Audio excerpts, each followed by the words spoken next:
sabbat à tous, chers frères et sœurs et amis. Nous sommes heureux de vous retrouver en ce jour béni. Que Dieu puisse vous bénir abondamment. Nous espérons que votre semaine s'est bien passée sous le regard de Dieu, que malgré tous les aléas de la vie, le confinement, etc., vous avez pu tout de même vous ressourcer en Dieu, vous nourrir pas seulement de nourriture physique, mais aussi de sa parole, et que vous avez pu être enrichi et béni particulièrement cette semaine. Que Dieu vous bénisse abondamment, soyez dans la joie. En tout cas, nous pensons tous à vous dans nos prières. Que Dieu vous bénisse abondamment. Bye bye. Bye bye.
j'abandonne à tes pieds mes fardeaux.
Bonjour à tous et à toutes. Je trouvais finalement quelqu'un qui peut lire ces versets pour moi, parce que ma prononciation en français, c'est pas terrible. Allez, Valérie. Il persévérait dans l'enseignement des apôtres, dans la communion fraternelle, dans la fraction du pain et dans les prières. La crainte s'emparait de chacun et il se faisait beaucoup de prodiges et de miracles par les apôtres. Tous ceux qui croyaient étaient dans le même lieu, et ils avaient tout en commun. Ils vendaient leurs propriétés et leurs biens, et ils en partageaient le produit entre tous, selon les besoins de chacun. Ils étaient chaque jour tous ensemble assidus au temple, Ils rompaient le pain dans les maisons et prenaient leur nourriture avec joie et simplicité de cœur, louant Dieu et trouvant grâce auprès de tout le peuple, et le Seigneur ajoutait chaque jour à l'Église ceux qui étaient sauvés. Merci Valeria.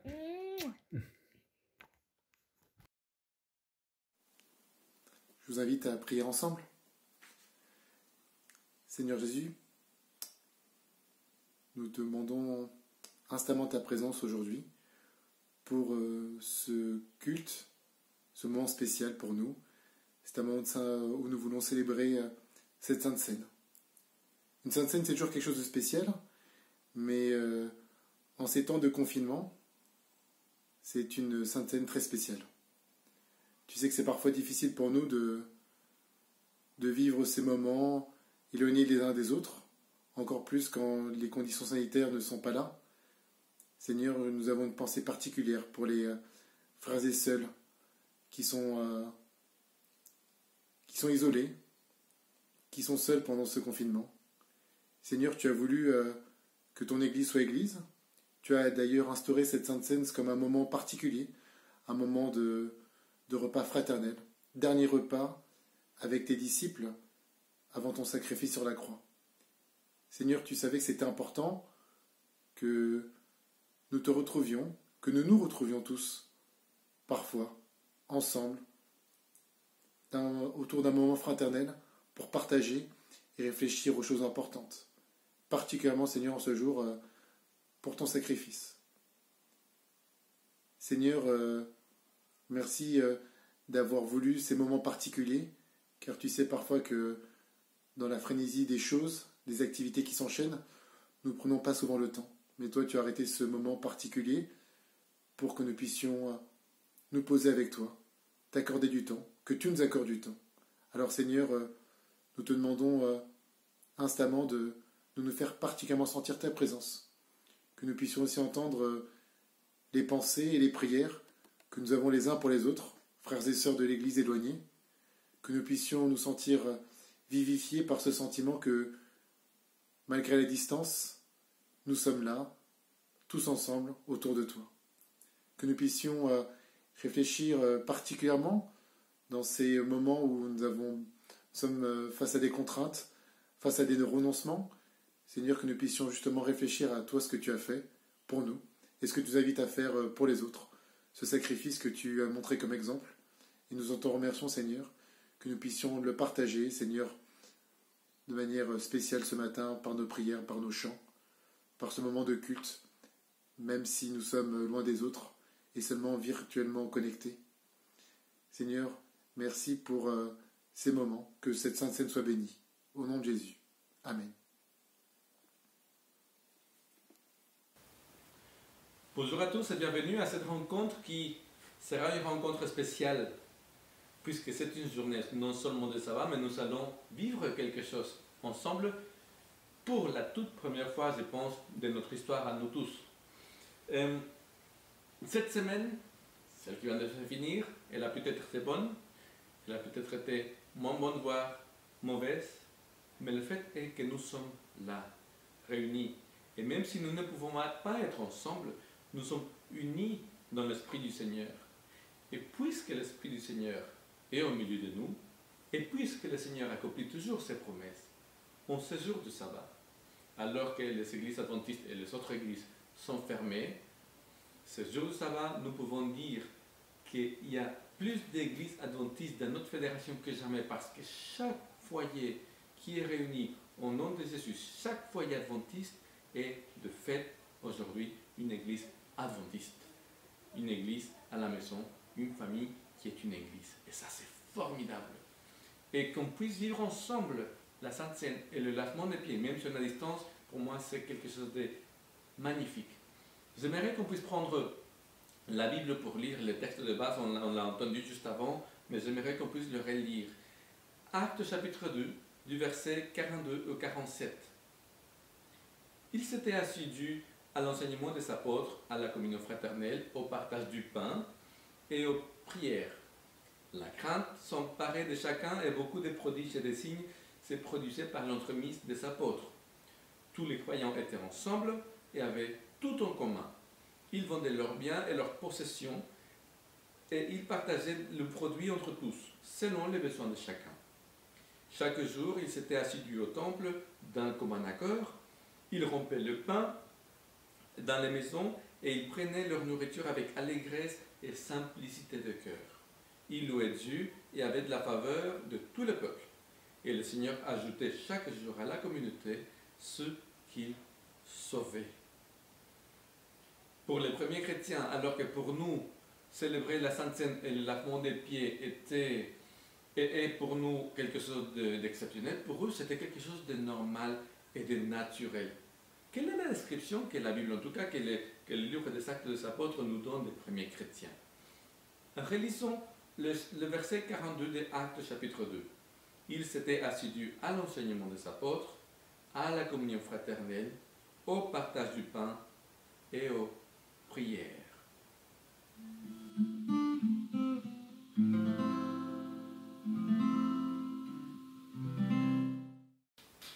Reprenons ce que la Bible dit donc. On vient de le lire, Actes chapitre 2, verset 42. Il y a 4 choses qui sont mentionnées. Acte 2, 42. Il est écrit comme ceci. Ils persévéraient dans l'enseignement des apôtres, dans la communion fraternelle, dans la fraction du pain et dans la prière ou dans les prières. Enseignement des apôtres, communion fraternelle, fraction du pain et les prières, ce sont tous des actes cultuels. Ce sont toutes des choses qui sont en relation, en lien avec la vie dans la communauté spirituelle, dans l'Église. Et les premiers chrétiens vivaient cela dans les maisons, dans le foyer. Oui, mais n'allaient-ils pas au temple? Oui, tout à fait, ils allaient au temple. Ils avaient l'habitude de se réunir dans les temples pour des moments spéciaux de prière, avec un plus grand nombre de personnes. Mais tout le reste se vivait dans le foyer, dans les maisons. C'est là, dans les maisons, que l'Église se nourrissait physiquement, mais aussi spirituellement. C'est là que les personnes pouvaient poser des questions. C'est là qu'ils pouvaient recevoir l'enseignement et, oui, c'est autorisé à remettre en question ce qu'ils s'entendaient, dans le but de pouvoir mieux le comprendre, d'en sortir nourris, fortifiés, de grandir ensemble grâce à l'Esprit du Seigneur qui s'est manifesté dans l'Église. C'est dans les maisons qu'on vivait la communion fraternelle. Et c'est intéressant de signaler, et on reviendra plus tard sur cela, c'est intéressant de signaler, de comprendre que la communion fraternelle était vécue et vue et perçue comme un acte propre au culte. Dans le sens, c'est un acte cultuel qu'est d'avoir une communion fraternelle. On va à l'église pour rendre gloire au Seigneur? Oui, à l'époque aussi. Et devinez quoi? Être en relation correcte avec mon frère, ça faisait partie du culte qu'ils rendaient ensemble. Enseignement des apôtres, donc, et communion fraternelle, comme des actes cultuels vécus dans les maisons.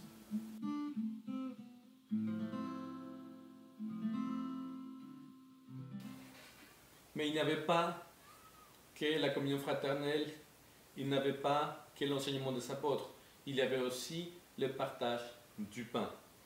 C'était dans les maisons que cela se vivait aussi, ce partage du pain. L'expression partage du pain dans la Bible sert, et dans le Nouveau Testament en particulier, sert pour parler du partage du pain de tous les jours, mais aussi pour parler du partage du pain, de la fraction du pain pendant la scène du Seigneur, pendant la Sainte Seine. Dans le livre des Actes des Apôtres, chapitre 2, verset 42, on va les prendre encore une fois. Actes des Apôtres, chapitre 2, verset 42, et on va relire. Ils persévéraient dans l'enseignement des apôtres, dans la communion fraternelle, dans la fraction du pain et dans les prières. Ce fait, cette fraction du pain, elle est mentionnée au milieu de ces actes cultuels. Donc, il n'est pas question de venir dire, oui, mais là, ils mangeaient tout simplement. Non, on est devant des actes cultuels, on parle de la Sainte Seine. Maintenant, quand Jésus a institué la Seine, il l'avait fait précéder par le lavement des pieds. Pourquoi est-ce que Luc ne mentionne pas le lavement des pieds dans le livre des Actes des Apôtres? Ben, c'est peut-être parce que ça allait de soi que quand ils célébraient la scène, il y avait aussi le lavement de pieds. Dans nos églises, c'est ce qui se passe. Nous annonçons la semaine prochaine, dans 15 jours, nous serons la Sainte Seine. Est-ce qu'on a besoin de dire que nous allons aussi célébrer le lavement des pieds? Non. D'ailleurs, ça se fait rarement. Pourquoi? Parce qu'il suffit de dire que nous serons la Sainte Seine, que nous savons déjà que nous allons aussi avoir le lavement des pieds. C'est naturel, c'est normal. En plus de ce moment donc du partage du pain, la Bible, Actes chapitre 2, verset 42, mentionne les prières. La prière, bien sûr, faisait partie de la vie spirituelle, non seulement de l'individu, non seulement de la famille, mais aussi de l'Église. Nous voyons donc qu'à la maison, l'Église vivait l'enseignement, vivait la communion fraternelle, vivait le partage du pain et vivait les moments des prières.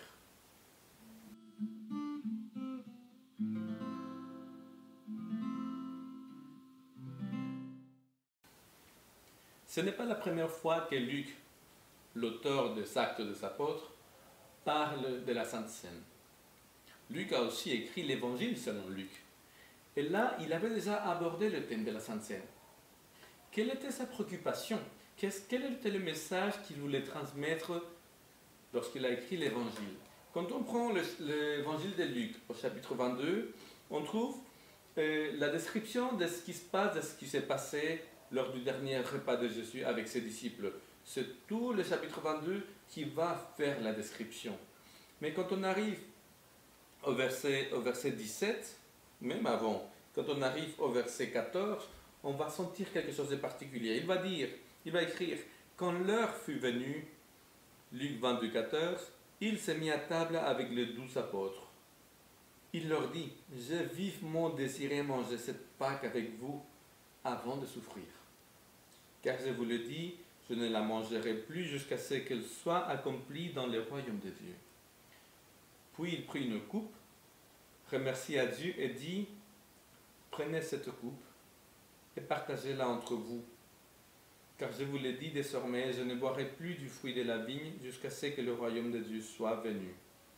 Ensuite, il prit du pain et après avoir remercié Dieu, il le rompit et leur donna en disant, ceci est mon corps qui est donné pour vous. Faites ceci en souvenir de moi. Verset 20. Après le souper, il prit de même la coupe et la leur donna en disant, cette coupe est la nouvelle alliance en mon sang qui est versée pour vous. Le Seigneur, il prend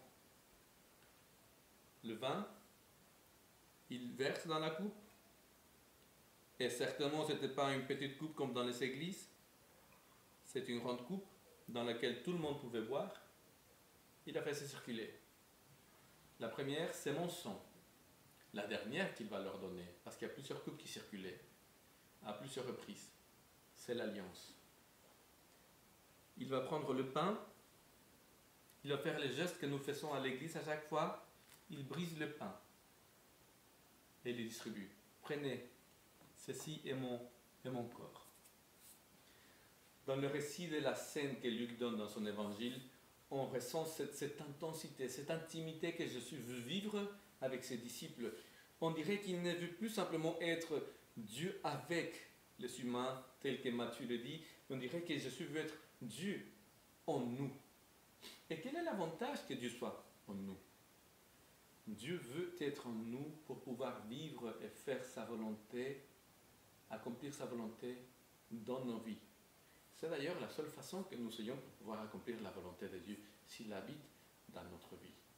Mais pas seulement cela, on l'a vu au verset 20, Jésus, il est la seule façon par laquelle nous avons accès à la nouvelle alliance. Il va inaugurer la nouvelle alliance par sa mort. Il a pris la coupe, prenez, c'est le signe de la nouvelle alliance. C'est ce que Luc veut transmettre dans l'évangile. Mais qu'est-ce qu'il veut transmettre dans le livre des Actes des Apôtres? C'est encore une autre chose.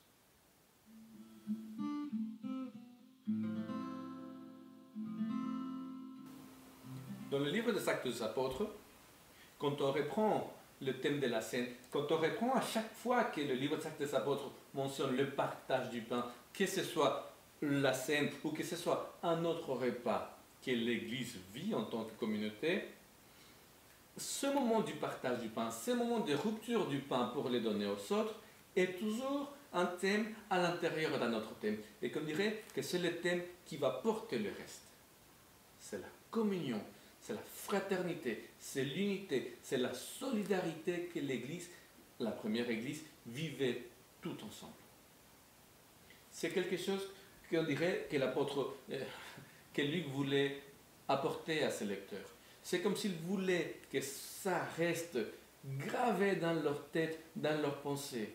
Quelle est l'unité qui règne et qui doit régner au sein de l'Église. Unité qu'il essaye d'exemplifier et de symboliser par quelque chose de concret, le moment du partage du pain, le moment du partage de la scène et les autres repas ensemble. À ce moment-là, quand ils partagent le pain, quand ils mangent ensemble, on voit une église des croyants, une église qui se donne en partage, une église agissant par la foi, une église qui croyait tout ensemble en un même sauveur. Voilà donc ce que l'église à l'époque vivait. Voilà ce qui s'est passé dans les maisons. Et ce matin, le Seigneur veut vivre la même chose avec nous. Nous sommes son église et nous sommes à la maison. C'est vrai, Luc ne mentionne pas explicitement le fait du lavement des pieds, mais nul ne doute qu'il vivait aussi cela dans le moment de culte, dans les foyers, en famille. Aujourd'hui, lors du lavement des pieds, que c'est la première chose que nous allons faire, le Seigneur sera là. Il t'adressera les mêmes invitations qu'il adressait à l'époque à son Église. Lors du lavement des pieds, tu pourras vivre un moment où le Seigneur, par lequel le Seigneur t'invitera à reconnaître ton besoin de lui. Il t'invitera à lui dire, Seigneur, j'ai besoin de toi pour cette vie et pour la vie à venir. Lors du lavement des pieds, je suis à signaler deux choses. Il a enseigné au moins deux choses. La première, c'est que nous avons besoin d'être lavés. Ceci est compris généralement comme le baptême, mais nous pouvons aussi le comprendre comme le renouvellement de cet engagement conscient, ou pourquoi pas comme la promesse d'un engagement que je veux faire avec lui par la suite. Par le baptême donc, et par le renouvellement conscient et consentant de cette adhésion que nous avons fait à l'époque, nous disons à Dieu que nous acceptons la mort de Christ, que nous demandons le pardon de nos péchés, que nous voulons faire partie de son peuple, que nous voulons faire partie de son royaume et que nous voulons vivre une nouveauté de vie dès à présent grâce au Saint-Esprit. Par le baptême, qui est un acte public, nous disons à Dieu, Seigneur, je n'ai pas honte de toi. Je n'ai pas honte de dire que je veux t'appartenir. Par le baptême, nous disons aussi de façon publique à ceux qui veulent l'entendre, je n'ai pas honte d'appartenir à Dieu en appartenant aussi à une église que j'entends soutenir, que j'entends encourager et dans laquelle j'entends être épanoui et dans laquelle je veux être aussi un facteur d'épanouissement. Le premier enseignement donc, du lavement des pieds, c'est celui de j'ai besoin d'être lavé. Le deuxième enseignement, c'est un enseignement d'humilité et de service. Mon frère d'église n'est pas parfait? La sœur d'église est à peine supportable? Ou pas toujours? Ah bah surprise! Celui qui est libre de péché, qu'il jette la première pierre. Mais c'est la même chose à la maison. En tant que mari, en tant qu'épouse, en tant que fils, fille, oncle, tante, grand-père, grand-mère, on n'est jamais parfait. Il y a des moments où on est insupportable pour les autres. Il y a des moments où nous aussi, nous devenons un fardeau. Quoi faire? Ne pas me mettre au service de l'autre parce qu'il me casse les pieds? Ce n'est pas ce que je suis enseigné. S'il y a une chose que je suis à enseigner, c'est que pour être là devant lui et pour qu'il puisse nous laver, je ne dois pas chercher à le mériter. Qui des disciples méritait que Jésus lui lave les pieds? Aucun. Aucun n'était prêt ni dans leur cœur ni dans leur relation avec les autres. Mais ce que le Seigneur Jésus demande, c'est qu'une fois que je suis devant lui, je reconnaisse que j'ai besoin de lui et que j'accepte que par un acte d'humilité, lui, il vienne me laver. Lui qui est le Maître et le Seigneur. En même temps, si lui, il est le Maître et le Seigneur, alors, qu'est-ce qu'il me reste à moi sinon de faire la même chose avec mon frère, avec ma soeur?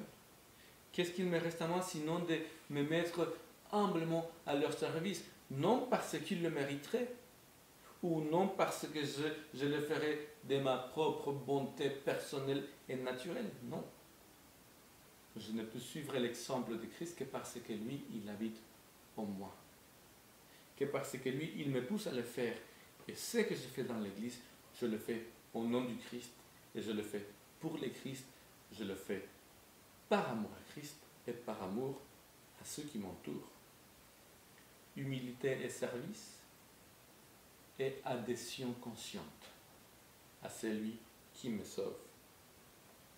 Alors, puisque maintenant nous allons passer au moment du lavement des pieds, je vous invite que là où vous êtes à la maison, vous puissiez le vivre dans une attitude que je pense l'apôtre Paul a très bien cernée et très bien décrite. Je vais vous le lire.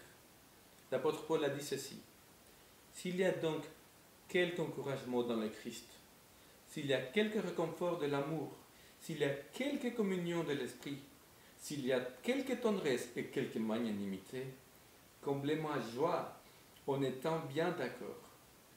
Ayez un même amour, une même âme, une seule pensée. Ne faites rien par ambition personnelle ni par vanité. Avec humilité, au contraire, estimez les autres supérieurs à vous-même. Que chacun, au lieu de regarder à ce qui lui est propre, s'intéresse plutôt aux autres. Ça me semble l'esprit dans lequel l'Église primitive vivait. Et ça me semble l'esprit adéquat dans lequel vivre ces moments du lavement des pieds. Je vous invite donc, avec une attitude de prière, de reconnaissance et de repentance, et en considérant l'autre plus élevé que moi-même, que nous puissions vivre ces moments du lavement des pieds au nom de Jésus. Allons-y.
Jésus, ta présence, c'est la vie et la paix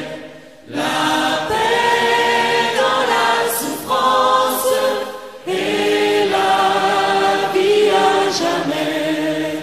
Chaque jour à chaque heure, oh j'ai besoin de toi. Viens Jésus et demeure auprès de moi.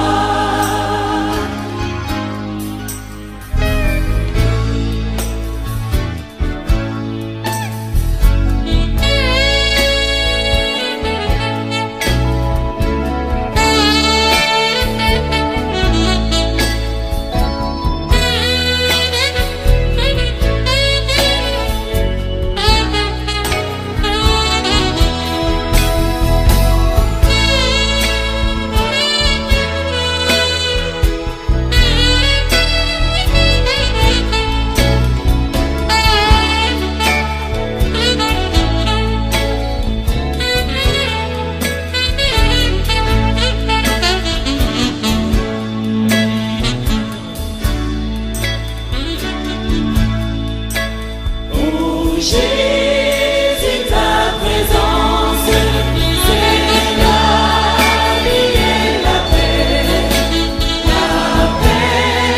dans la souffrance et la vie à jamais. Chaque jour à chaque heure, oh j'ai besoin de toi. Viens Jésus et demeure auprès de moi. Chaque jour à chaque heure, oh j'ai besoin de toi.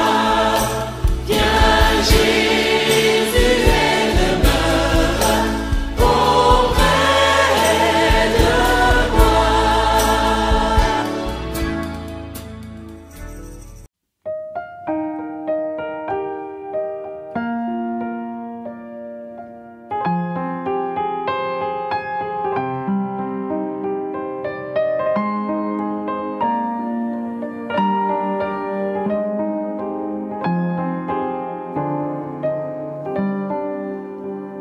Que l'esprit de vérité vienne sur nous maintenant,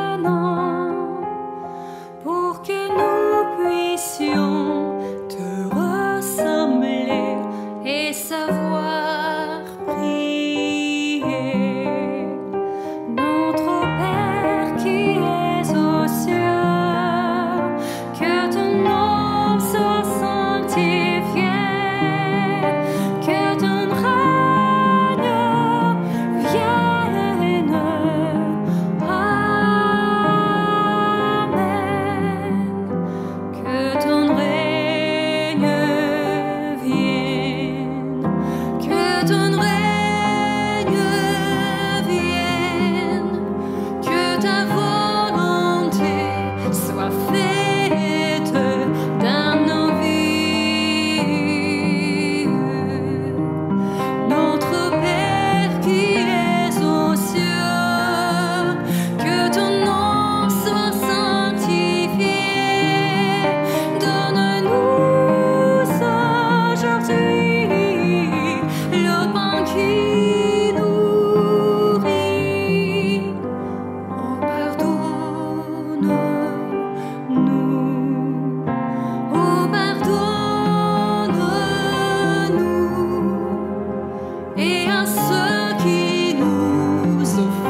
was yesterday, he'll be tomorrow, beginning and end.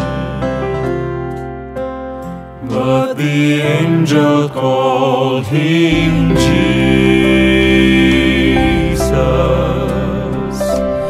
born of a virgin.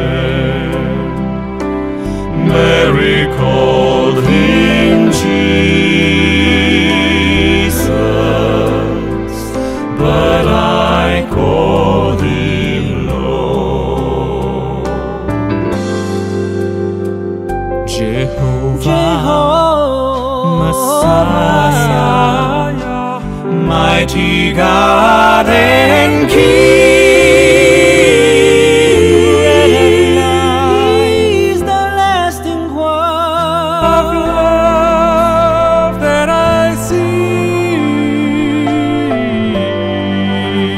Light in darkness, door to heaven, my home in the sky, the fountain of living water that never shall run dry.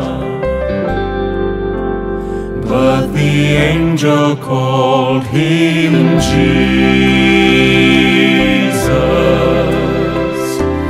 born of a virgin. Mary called him Jesus, but I call him Lord. But the angel called him Jesus,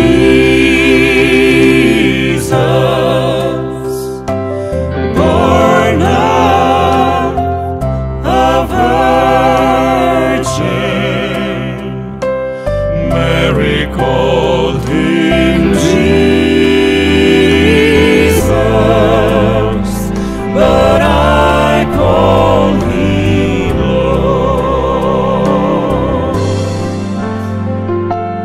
Mary called him Jesus, but I call him Lord. Jehovah, Messiah, is Lord.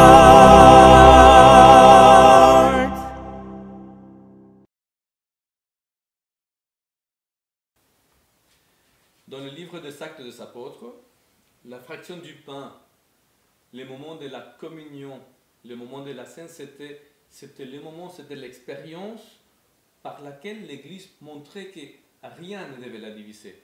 Ni la nationalité, ni les origines, ni la culture, ni le statut social, ni l'argent. Rien ne devait venir diviser cette Église. C'était une Église unie et le partage du pain était le moment phare où cette Église témoignait autour d'elle qu'elle qui n'était pas un peuple était devenu un. Qu'elle qui n'était pas une famille, il s'était devenu une famille en Jésus. Vraiment, frères et sœurs en Jésus. Luc, il va revenir là-dessus. Si on reprend la Bible donc au chapitre 2, verset 42, il avait déjà laissé entendre, mais comme si ce n'était pas assez, il va revenir pour confirmer ce que nous venons de dire. Alors, on va lire à partir du verset 43, plus le verset 42, mais le verset 43 à la suite. La crainte s'emparait de chacun et il se faisait beaucoup de prodiges et de signes miraculeux par l'intermédiaire des apôtres. Verset 44, très important, tous ceux qui croyaient étaient ensemble et ils avaient tout en commun. Verset 45, ils venaient leurs propriétés et leurs biens et ils ont partagé le produit entre tous en fonction des besoins. Verset 46, chaque jour avec persévérance, ils se retrouvaient d'un commun accord au temple, ils rompaient le pain dans les maisons et ils prenaient leur nourriture avec joie et simplicité de cœur. Luc revient pour renforcer le fait que l'unité de l'Église, que la fraternité de l'Église est le message qu'il veut faire transparaître. Une Église qui est une seule chose en Christ. C'était la réalité quotidienne des chrétiens. D'ailleurs, la scène introduisait assez régulièrement le repas tout court. Pour citer Bernard Sauvagnin, je vais dire ceci, je vais lire. Il s'agit de toute la vie chrétienne, plus qu'un acte purement cultuel. Or, cette vie s'inscrit dans le quotidien, dans la routine des repas. Elle est source de joie et non d'austérité. Partage du salut même dans les moments les plus graves. Le partage du pain par les chrétiens ne devrait jamais être profane. Qu'il s'agisse de nos repas liturgiques ou de nos repas agapes fraternels dans les maisons communautaires qui sont nos lieux de culte, le partage du pain doit être une source de force et de joie. Voilà ce que dit le prophète Ésaïe au chapitre 12, verset 2. « Voici le Dieu qui m'a sauvé. Je me sens en sécurité. Je n'ai plus peur, car ma force et mon chant, c'est le Seigneur. Il est mon sauveur. » Quoi dire d'autre? Quoi dire d'autre sinon nous inviter à vivre ce moment de partage du pain et du vin ensemble, de vivre ces gestes par lesquels nous recevons de Christ la force et la joie pour cette vie et la certitude de la vie éternelle à partir de maintenant, pas par nos mérites, mais par les mérites du Christ. Quoi dire d'autre? Pouvons-nous participer? Je pense que nous le pouvons. Nous allons lire 1 Corinthiens 11, les versets 23 à 26. Car moi j'ai reçu du Seigneur ce que je vous ai transmis. Le Seigneur Jésus, dans la nuit où il allait être livré, prit du pain. Après avoir rendu grâce, il le rompit et dit : C'est mon corps qui est pour vous. Faites ceci en mémoire de moi. Il prit de même la coupe après le dîner en disant : Cette coupe est l'alliance nouvelle et mon sang. Faites ceci en mémoire de moi toutes les fois où vous en boirez. Car toutes les fois que vous mangez ce pain et que vous buvez cette coupe, c'est la mort du Seigneur que vous annoncez, jusqu'à ce qu'il vienne. Voilà, nous nous apprêtons à vivre concrètement le moment de la Sainte Seine. Rappelez-vous que les portions auxquelles nous sommes habitués, c'est des portions qui sont venues avec le temps et je ne sais pas dans quelles circonstances. Les portions dans la Bible étaient généreuses. Dieu, lui, il est généreux. Donc, ne vous offusquez pas de donner suffisamment à boire en famille pour qu'on puisse profiter de la grâce de Dieu qui n'a pas non plus de limites. La même chose avec le pain. Nous sommes habitués à prendre des petits bouts, mais rien n'est dit que nous devions prendre des petits bouts. Nous pouvons donc, en partageant le pain, en faisant la fraction de pain, faire des bouts plus grands, pour pouvoir aussi bénéficier de ces moments comme quelque chose de spécial, comme quelque chose de différent. Profitons pour parler de la générosité de Dieu à notre égard. Profitons pour que ce moment reste gravé dans nos mémoires comme un moment de fête. Certes, jusqu'à son retour, nous parlons de la mort du Christ. Mais c'est une mort du Christ par laquelle et dans laquelle nous avons la victoire. Rappelez-vous, je ferai une prière de remerciement au Seigneur, bien sûr, pour l'Église que nous sommes, en lui. Mais après ma prière, je vous invite chaleureusement à prendre vous aussi le temps de prier et de remercier pour tout ceci. De remercier en famille notre Seigneur. Et juste après votre propre prière de remerciement, partagez ensemble. Prenez le pain, prenez le vin, parlez de ce Dieu qui est notre vie, qui est notre salut. Je vais donc faire la prière de remerciement. Père éternel, merci. Merci car Jésus, il est venu, il a vécu, il est mort, il est ressuscité pour nous. Merci parce qu'il a laissé, avant de partir, quelque chose qui nous sert, nous aujourd'hui, à nous rappeler de ce lien qu'il veut avoir avec nous. Vivre en nous et produire en nous les fruits de l'Esprit.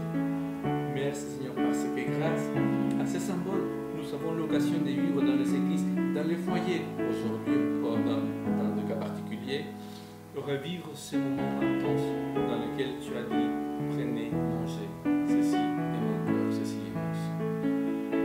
Merci Seigneur de cette bénédiction que de t'avoir et que par les partages de ces symboles, chaque famille puisse se sentir bénie à toi et recevoir ta bénédiction, force et joie pour cette vie et pour cette vie.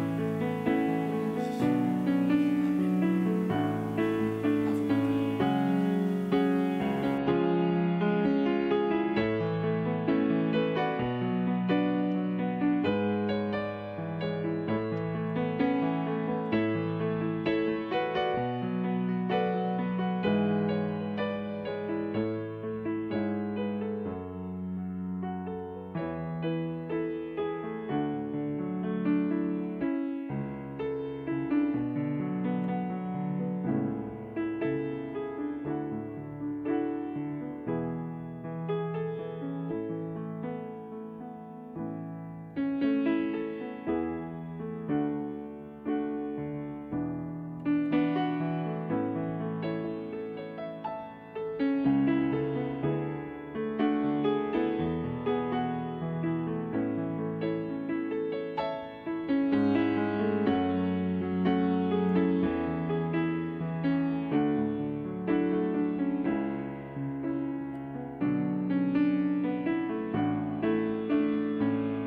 ayant été bénis par le Seigneur dans nos foyers et en tant qu'Église, demandons ensemble la bénédiction de Dieu pour nous tous. Le Dieu de la paix a ramené d'entre les morts notre Seigneur Jésus, devenu les grands bergers des brebis grâce au sang d'une alliance éternelle. Qu'il vous rende capable de toute bonne œuvre pour l'accomplissement de sa volonté. Qu'il fasse en vous ce qui lui est agréable par Jésus-Christ, à qui soit la gloire au siècle des siècles. Amen. Bon reste de sabbat.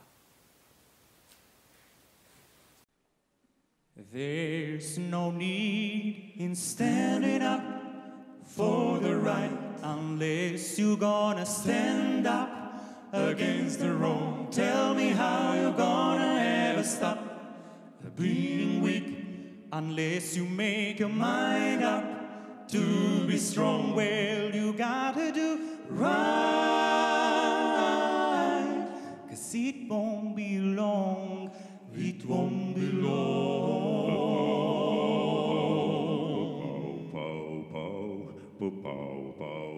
But let me tell you that it's easy to hate your enemies, and it's just as easy to love your friends. Tell me you will have to love them like the Bible tells you. You got to let the love of God come in. Well, you got to do right, 'cause it won't be long, it won't be long. Don't you wanna love him better? Don't you wanna love him more? Can't you hear the Savior knocking? He's knocking at your door. Don't you wanna make haste to meet your Maker before you got to deal with the undertaker? He will save you right now. If you are reading, don't you know the Bible is fulfilled? Well, you gotta do right, 'cause it won't be long, it won't be long. You got to do right.